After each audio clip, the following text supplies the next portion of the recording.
Nako po, delikado nga daw itong si Beyonce. Gaano nga ba katotoo yan? Yan po ang kumakalat ngayon, no?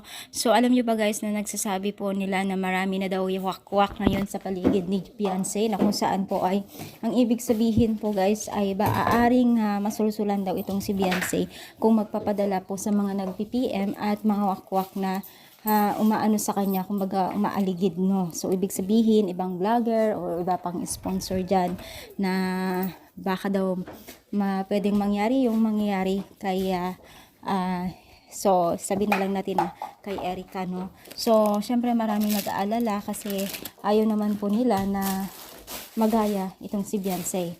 Kabado ang lahat dahil po sa kanilang nalalaman ngayon kay Beyonce.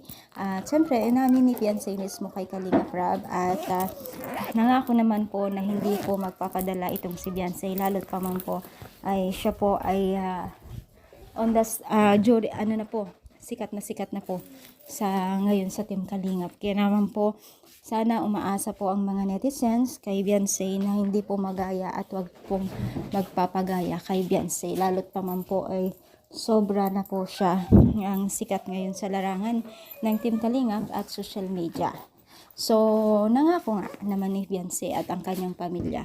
So, syempre, hindi naman siguro gagaya itong si Beyonce, no? So, pag-pray lang po natin itong si Beyonce na sana ay maging okay po ang lahat at hindi walang aberya po sa kanilang pagpapagawa ng bahay, no? Lalo't pa man po ay malapit na rin po itong si Beyonce paggawa ng bahay. So, ano sa palagay ninyo kay Beyonce? Si Beyonce ba ay mabait talaga at para sa akin mabait, no? So, i-comment down, like po ating video. So, thank you so much, more power and God bless po guys.